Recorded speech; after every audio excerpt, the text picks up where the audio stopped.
रविवार को पितृ पक्ष की शुरुआत हो गई है और इसी रात को चंद्र ग्रहण भी होने वाला है। यह चंद्र ग्रहण भारत के लिए अत्यंत महत्वपूर्ण है। इसी विषय पर अधिक जानकारी के लिए एस्ट्रो आचार्य धीरेन्द्र पांडे से स्थानीय संपादक दिनेश कुमार गर्ग, संपादक समन्वय अभयानंद शुक्ल और ब्यूरो चीफ पीयूष त्रिपाठी ने खास बातचीत की। नमस्कार, आरपी न्यूज में आपका स्वागत है। मैं हूं पीयूष त्रिपाठी और मेरे साथ हैं हमारे खास मेहमान एस्ट्रो आचार्य धीरेन्द्र पांडे जी, हमारे संपादक समन्वय अभयानंद शुक्ल जी और हमारे स्थानीय संपादक दिनेश कुमार गर्ग जी। बहुत महत्वपूर्ण चर्चा हो रही है जो बदलाव ग्रहों में होने वाला है, मंगल ग्रह को लेकर किस तरीके से प्रभाव डालने वाला है, इस पर ये चर्चा हम आगे बढ़ाएंगे। अन्य ग्रहों की भी बात करेंगे क्योंकि सूर्य ये चंद्र ग्रहण होने वाला है 7 तारीख की रात में। तो शुक्ला जी, आप से ही चर्चा की शुरुआत में करना चाहता हूं जी। नमस्कार। ज्योतिषीय दृष्टि से यह चंद्र ग्रहण लग रहा है, उसके बाद संभवतः ये जानकारी ज्योतिषी मिली है कि भारत का मंगल बहुत प्रबल हो रहा है। तो अब तक भारत जो है बहुत धीमे धीमे चल रहा था और बहुत बचा के अपनी विदेश नीति और रणनीति बना रहा था विश्व स्तर पर। लेकिन मंगल जब प्रभावी होगा तो निश्चित रूप से भारत भी अपने हाथ पैर खोलेगा और आगे बढ़ेगा। तो जैसी कि सूचनाएं मिल रही हैं कि भारत अपनी सामरिक ताकत बढ़ा रहा है और हथियारों की वो कर रहा है और कुछ हथियार बनाने की कोशिश कर रहा है। मेक इन इंडिया की चीजें हो रही हैं। जापान वाले आके यहाँ पर काम करना शुरू कर दिए हैं। यूरोपियन बात से बात हो गई है, फ्रांस से बात होगी, तमाम देशों से बात हो गई है। तो मंगल जब बलवती होगा भारत के लिए, तो आचार्य जी आप इसको सामरिक दृष्टि से कैसे देखते हैं, भारत की निगाह से कैसे देखते हैं? देखिए, मंगल जो है वो युद्ध का ग्रह है। शक्ति, शौर्य, साहस, जिद, हिंगत, है ना, वार। तो मंगल की जब भारत एक बहुत बड़ी महाशक्ति बनने जा रहा है, बड़ी ताकत है, 150 करोड़ लोग के करीब यहाँ रहते हैं। तो जब मंगल से इतनी बड़ी जनसंख्या प्रभावित होगी तो निश्चित रूप से जो है, जो हमारे छोटे छोटे पड़ोसी बीच बीच में भारत में गुंडागर्दी करते रहते थे, तो अगल बगल के देश जो है, तो उन सबको अब जो है दुम दबाना पड़ेगा और अपने दुम को सीधी करनी पड़ेगी। क्योंकि निश्चित रूप से भारत अब जो है आक्रामक नीति अपनाएगा उन सभी के खिलाफ, और वो जो करेंगे उसका पूरा जवाब जो भारत देगा। तो भारत का जो है मंगल की महादशा, देश में भी देखिए वायलेंस और आक्रामकता बढ़ेगी, हस्बैंड वाइफ तक में बढ़ेगी, क्योंकि पूरी की पूरी साइकोलॉजी प्रभावित हो जाती है। हम जिस कंट्री में रहते हैं, जिस स्टेट में रहते हैं, तो देश के अंदर भी वायलेंस की स्थितियां बनेंगी, दंगा की भी स्थितियां बनेंगी, लोग सिविल वार कराने की भी कोशिश करेंगे, बाहर भी हमारी लड़ाई होगी। लेकिन चूंकि भारत में लगातार डिवाइन फोर्सेज एक्टिव हो रही हैं, बर्थ ले रही हैं और अपनी एनर्जी को स्प्रेड कर रही हैं, तो इसके बाद भी भारत का क्षेत्रफल आगे बढ़ने का योग है इस मंगल की 7 वर्ष की महादशा में। और इसका मुख्य योग जो है 2027 के बाद से होगा, जब ये मंगल और मंगल में राहु की अंतर्दशा का जो केओस है, भारत उससे बाहर निकलेगा और उसका मंगल के जो फ्रेंड है बृहस्पति अंतर्दशा में आएगा। क्योंकि बृहस्पति की नवी दृष्टि जो है मंगल पे पड़ रही है, तो मंगल की एनर्जी को हार्मोनाइज करेगा, बैलेंस करेगा। तो जो फरवरी 2027 के बाद से विश्व पटल पे भारत का उभार तेजी से होगा, और जब मंगल और बृहस्पति का पीरियड होगा उसके बाद से भारत के प्रधानमंत्री पद पे जो है योगी आदित्यनाथ के सुशोभित होने का प्रबल योग है।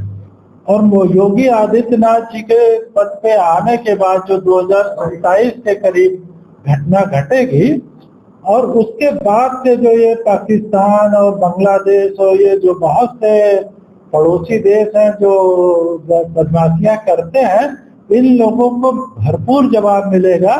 और बहुत बड़ी संभावना है कि वो जो है भारत में मर्ज भी हो जाए। अखंड भारत आने वाले दिनों में बनने की संभावना है, और वो हो सकता है एक इंस्टॉलमेंट में हो, नहीं तो कई इंस्टॉलमेंट में बड़ी वार हुई तो ये लोग बर्बादी हो जाएंगे, तो एक इंस्टॉलमेंट में हो जाएगा।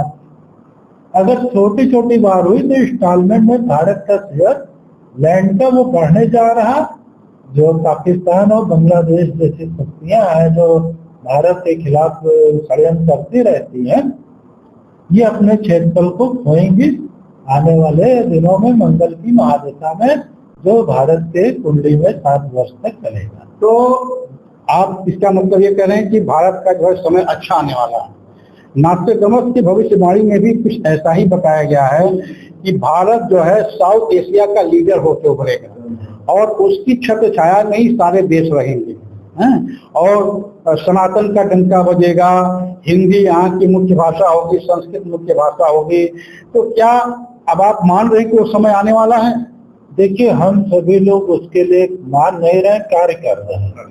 जो स्पिरिचुअल वर्ल्ड में काम कर रहे हैं लोग, हमारे जैसे लाखों लोग हैं जो सनातन के लिए और सनातन की जो विद्याएं हैं उनको स्प्रेड करने पे लगातार पूरे जीवन हम लोगों ने काम किया है। तो वो निश्चित रूप से अब वो घटना घटने जा रही है कि भारत का जो सनातन है वो आगे बढ़ेगा। भारत के जो वास्तु, ज्योतिष, अध्यात्म, मेडिटेशन, योगा है, ये वर्ल्ड में आगे बढ़ेंगे। और जो कमजोर फिलॉसफी के संप्रदाय है, क्योंकि जब हम विश्व स्तर पे देखते हैं तो जो संप्रदाय आज लीड कर रहे हैं उनकी बहुत ज्यादा बैकग्राउंड नहीं है, वो प्रेयर पे बेस है, प्रार्थना पे आधारित संप्रदाय अभी तक चल रहे थे। लेकिन अब दुनिया ऐसी आ गई है, क्योंकि जब तक लोग हृदय ओरिएंटेड थे, हार्ट ओरिएंटेड, इनोसेंट थे, भोले भाले थे, अनपढ़ थे, तब तक वो प्रार्थना पे, प्रेयर पे बेस्ड संप्रदाय जो है वर्ल्ड में फैल रहे थे। आज हम विस्फोट हो रहा है इंटेलेक्चुअल ज्ञान का। आज हर व्यक्ति जो है TV channel, YouTube, news channel, पढ़ाई लिखाई, एक एजुकेशन का बूम है। लाखों करोड़ों लोग डॉक्टर, इंजीनियर, एमबीए और हाई एजुकेशन में। तो आज वो फीलिंग टाइप लोग नहीं बचे, वर्ल्ड में कहीं नहीं बचे। आज इंटेलेक्चुअल लोग हैं, और इंटेलेक्चुअल लोगों को जो है धार्मिक ज्ञान केवल भारत का सनातन धर्म और भारत से जन्मे धर्म, चाहे वो गौतम बुद्ध का हो, चाहे महावीर स्वामी का हो, चाहे सिख धर्म हो, वही जो है पूरे क्वेश्चन आंसर देते, पूरी फिलॉसफी है और हजारों लाखों लैटिन संतों का बैकग्राउंड है। तो केवल भारत का सनातन धर्म ही आने वाले 20-30 वर्षों के बाद साइंस या जो फिलॉसफी या जो आर्गुमेंट वहां टिकेगा। बाकी जो प्रार्थना वाले धर्म है, लोग आर्गुमेंट करेंगे और कलेक्ट कर जाएंगे, क्योंकि वो इंटेलेक्चुअल है नहीं। वो आप पूरे धर्म ग्रंथों को पढ़े जो भारत के बाहर के हैं, उनमें इंटेलेक्चुअल पावर नहीं है, तो वो प्रेयर है और बहुत छोटी फिलॉसफी। जैसा कि आप बता रहे हैं कि सनातन जो है बहुत वैज्ञानिक धर्म है और उसकी सारी विधाएं, सारी पूजा पद्धति, सारी गणनाएं, सब कुछ जो बहुत वैज्ञानिक गणना पर आधारित है। तो ये तो निश्चित तौर पर है कि आने वाला समय सनातन का ही है, और आपने नास्ट्राडामस की भविष्यवाणी की तरफ से तस्दीक कर ही दिया है। एक आखिरी सवाल आपसे पूछना है कि जैसा कि सोशल मीडिया में ढेर सारी सूचनाएं हैं कि पाकिस्तान का जो बलूचिस्तान प्रांत है, वहाँ पर बवाल मच रहा है, लोग आज़ादी के लिए मांग कर रहे हैं। और जो सबसे महत्वपूर्ण बात जो हमारे मतलब की है, तो वहाँ के लोग सनातन धर्म को मानने वाले ज्यादा हैं और सनातन धर्म में जाना चाहते हैं। वो कहते हैं कि हमारे देवता तो वो कोई हिंगलाज भवानी है और तमाम लोग हैं, हम तो मुसलमान है ही नहीं, अपने मुसलमान नहीं मानते हैं। तो एक तो बलूचिस्तान और दूसरा पाकिस्तान ऑक्युपाइड कश्मीर, इन दोनों का भविष्य आप क्या देख रहे हैं? हाल फिलहाल क्या इनके भौगोलिक उसमें कोई बदलाव होने जा रहा है? देखिए, थोड़ा सा समय लगेगा, लेकिन आप जैसे आज यूनाइटेड स्टेट्स ऑफ अमेरिका है, इसी तरह से यूनाइटेड स्टेट्स ऑफ इंडिया बनेगा आने वाले 5-10 वर्षों में। और ये वो सारे यूनाइटेड स्टेट्स ऑफ जो इंडिया होगा, उसमें ये पाकिस्तान या बांग्लादेश या बर्मा और इस तरह के जो है कंट्रीज होंगे, और भारत विश्व की सबसे बड़ी महाशक्ति आने वाले 15-20 वर्षों में बनने जा रहा। 2038 तक तो IMF कर रहा कि PPP के आधार पे हम अमेरिका को पीछे छोड़ देंगे। आज भी हमारी PPP मोड पे जो हमारी इकनॉमी है वो 14 जो है ट्रिलियन की है और अमेरिका 25 ट्रिलियन की है। तो PPP के आधार पे हम वर्ल्ड पे नंबर 3rd है और हम अमेरिका से पीछे नहीं है। और ये IMF पर सारे लोग कह रहे हैं कि 2038 में अभी की स्थिति के हिसाब से भारत अमेरिका को PPP पे जो परचेजिंग पावर पैरिटी के आधार पे है पीछे छोड़ के नंबर 2 की इकनॉमी बन जाएगा।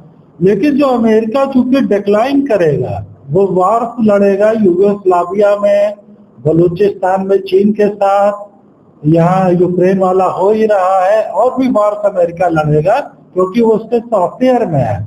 वहाँ की आर्म्स इंडस्ट्री और ऑयल इंडस्ट्री और ड्रग इंडस्ट्री, ये 3 सबसे बड़े माफिया है। इनका काम है पूरे वर्ल्ड में वार कराना और अमेरिकन कमाई वही है, अमेरिकन आर्म्स बेचना। तो वो अपना सॉफ्टवेयर बदलेंगे नहीं, वो वार कराएंगे और नीचे गिरते चले जाएंगे। क्योंकि जहां वार कराएंगे वहां चाइना, रसिया, इंडिया जैसी पावर अपोजिट पार्टी की सपोर्ट करेंगे, तो वार शुरू करेंगे और फंस जाएंगे।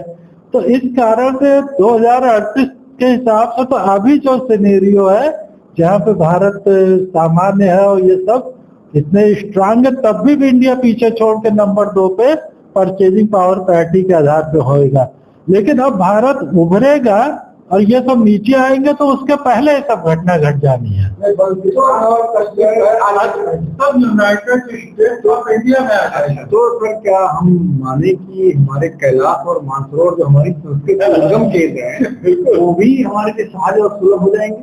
हाँ, निश्चित रूप से, क्योंकि चाइना अमेरिका में आने वाले 4-6 वर्षों में मल्टीपल पॉइंट पे वर्ल्ड में लड़ाई होगी।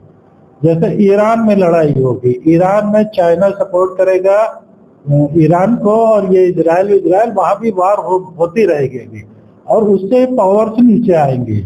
यूगोस्लाविया भी, इस तरह के वर्ल्ड के, नॉर्थ कोरिया, साउथ कोरिया, अभी थाईलैंड, कंबोडिया। तो आप देखिएगा वर्ल्ड में चूंकि ये ग्रहों का ट्रांजिशन फेज है और ये ईश्वर की इच्छा है, ये जो हो रहा है ईश्वर की इच्छा है, इसके लिए निमित्त उन्होंने जन्म दे दिए, वो निमित्त अपना अपना रोल प्ले कर रहे हैं। तो अमेरिका और चाइना को 5-7 वर्षों में मल्टीपल पॉइंट्स पे लड़ाई करनी है। नॉर्थ कोरिया, साउथ कोरिया में भी होगा, चाइना ताइवान के में भी लड़ाई होगी जहां पे भी अमेरिका को लड़ना पड़ेगा, ईरान में भी लड़ाई होगी जहां इजराइल की, जहां पे अमेरिका लड़ेगा, दूसरी तरफ से ईरान की ओर से चाइना और रशिया होंगे, और भी इस तरह के पॉइंट है। और इन सारी लड़ाई में सारे कंट्री नीचे आ जाएंगे जो सुपर पावर है। रशिया भी नीचे आएगा, अमेरिका नीचे आएगा, यूरोप भी नीचे आएगा और चाइना भी नीचे आएगा। और भारत जो है छोटे युद्ध लड़ेगा। अभी बहुत मंगल की दशा है, आक्रामकता बढ़ेगी क्योंकि हम बहुत ही दबूत है, तो हमारी पावर बढ़ेगी, लेकिन हम बहुत बड़ी वार कभी नहीं लड़ेंगे। और ये भी है कि भारत अपनी तरफ से कभी कोई युद्ध नहीं लड़ेगा। अगर कोई हमारे को हमला करता है, अगर ऑपरेशन सिंदूर हमने किया तो सिर्फ इसलिए किया क्योंकि हमें छेड़ा गया, हमें मजबूर किया गया। तो ये चर्चा बहुत ही महत्वपूर्ण है। भारत किस तरीके से महाशक्ति बनने की ओर अग्रसर है, क्योंकि तमाम दुनिया के जो बड़े देश हैं वो आपस में लड़ रहे होंगे या किसी एक दूसरे के सपोर्ट में लड़ रहे होंगे। हथियार सप्लाई का मामला है, ड्रग माफिया है, उनका अपना मार्केट, उनकी अपनी सोच है। लेकिन भारत तरक्की करता जाएगा, जैसा कि आचार्य जी ने बताया, पीपीपी मोड की बात है, उससे तरक्की करेगा। मंगल ग्रह का प्रभाव है जो भारत की ताकत को बढ़ाएगा। आपने एक बहुत बड़ी बात और कह दी आज कि 2027 के बाद योगी आदित्यनाथ का योग है कि वो जो है प्रधानमंत्री बन सकते हैं। ये भी एक बहुत बड़ी आज मतलब कहा जाए तो बहुत बड़ी भविष्यवाणी है। शुक्र, हाँ, बहुत बड़ी भविष्यवाणी है। तो ये तो भविष्य बताएगा, लेकिन देखा जाए तो ये जो कुछ भी होने जा रहा है, जो महादशा जो आने जा रही है, इसका पॉजिटिव वे में ही भारत के लिए देखा जाए तो प्रभाव पड़ने वाला है, सकारात्मक प्रभाव पड़ेगा। अगली चर्चा में फिर हम आपके साथ जुड़ेंगे। तब तक के लिए धन्यवाद।